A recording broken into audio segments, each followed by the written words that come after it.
Live from downtown Detroit, Local 4 News First at 4 starts now.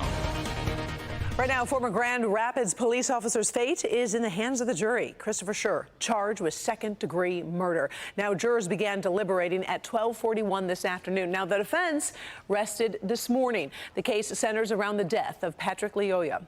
Now, video shows the traffic stop in 2022. This is what everyone was taking a look at frame by frame when Sher shot Lyoya in the back of the head, and it was during a struggle. Let's bring in Jacqueline Francis. She's been covering the trial since the very beginning.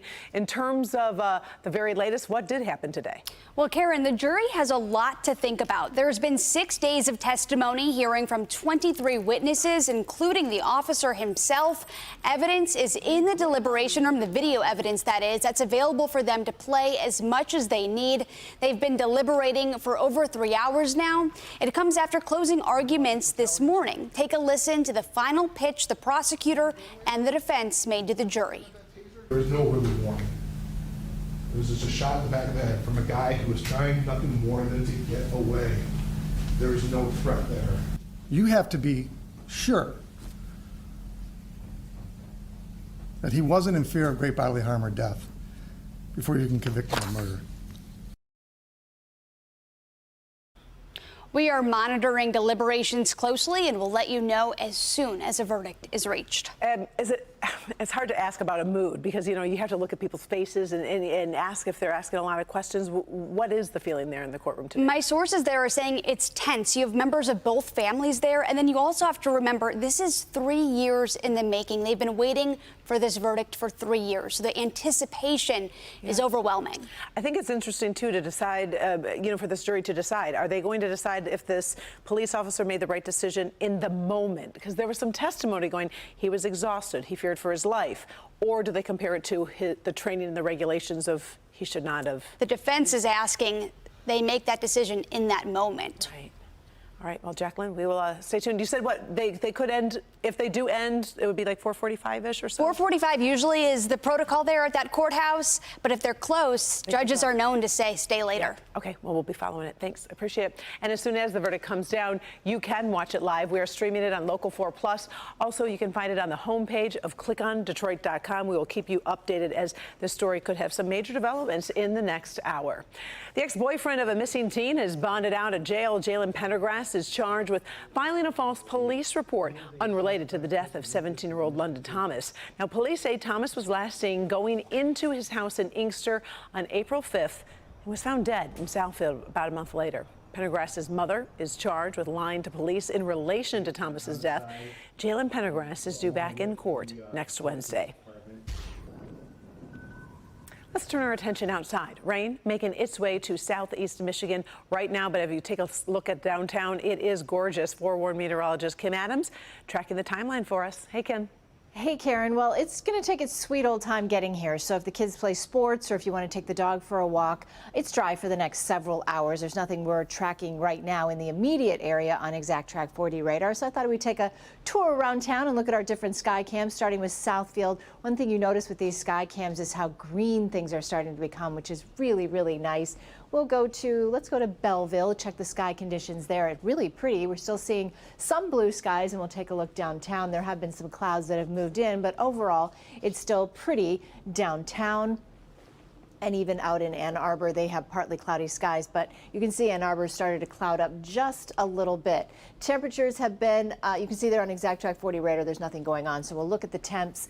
A little better than yesterday as we are now into the 60s, 66 at Metro, mid 60s in Mount Clemens and also at City Airport. Wind gusts right now are not too bad. We've got a few gusts around 5 to 10. The highest is 14. So we'll look ahead at the chance of rain for the next couple of days and then a warm up headed our way. We'll do all of it in a few minutes. All right. Thanks, Kim. An investigation underway right after a man got into a shootout with state police on Detroit's west side. This happened near Trojan Avenue and Murray Hill at about 4:30 this morning. Police say a 23-year-old man jumped out of the car and then started firing at troopers. Police fired back, killing the man. One Michigan State trooper is in the hospital right now in serious condition. Ahead on Local 4 News at 5, you are going to hear from family of the man hurt and why they say they want justice. MSP's Trooper 2 helicopter helped track down a suspect running from police. I want you to take a look at this video. It started when Detroit cops tried to pull over a driver on Friday night. Police say the driver sped off, blasting through red lights. Michigan State Police helped track the car. Then the suspect hopped out of the car, ran away on foot, leaving the car behind. Take a listen. Driver is running south on Terry out to Grand River. The guy in all red. Got red shoes, red shorts, red t-shirt on his phone. Ground units were able to surround the man and arrest him in the area of Grand River Avenue and Terry Street. That's on the city's west side. We did check, no word yet on charges. Attorney General Dana Nessel drops charges against 7 people arrested in connection to that pro-Palestinian protest at U of M. The charges stemmed from when officers moved in to clear an encampment of the University of Michigan Diag in May of last year. Now, the protesters were charged with trespassing and resisting and obstructing a police officer. Nessel says she decided to dismiss the charges because she does not believe these cases to be a prudent use of her department's resource. Let's take a live look at Mount Clemens, where a special election is happening tomorrow. It's a big day over there. Mount Clemens Community School Board of Education is proposing a $91.8 million bond. Now, the school says this will actually lower tax rates for voters. The money will go toward preserving and modernizing the middle school and high school facility. The school says it wants to enhance safety for students by separating the middle and high school. The bond will also pay for more career and technical education opportunities. Ahead on Local 4 News at 5:30, we are getting reaction from neighbors ahead of this very important vote. Today, the federal government is collecting on defaulted student loans after a 5-year pause. Defaulting now can lead to garnishment, state or federal benefits, and garnishment of wages that could start this summer. Experts suggest all borrowers visit their loan provider's website to confirm their status and then also update their contact information. It's, incumbent upon families to make arrangements or students to make arrangements as soon as possible because, you don't want that to affect your ability to pay your other expenses. So if you're worried about not being able to pay your loans, experts suggest considering an income-based repayment plan, taking a break from payments with deferment or forbearance, or actually trying to consolidate or refinance. That is one option.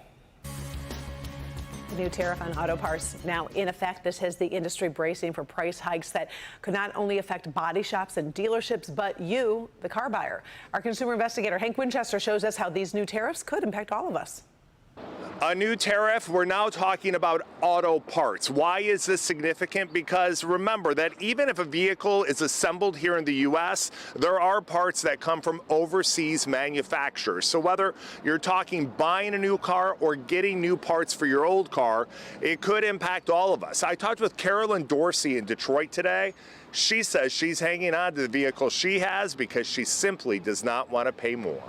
I'm keeping this one until the wheels fall off. That's it. That's it. What year is it? 18. So then the prices, the possibility of them going up is enough for you to say no? Yep. So how could these tariffs now impact you, the consumer, and also our local dealers here in Metro Detroit? Tonight at 6 o'clock, I'm talking with a dealer in Dearborn. He's talking about how the tariffs are impacting his dealership and how they could impact you.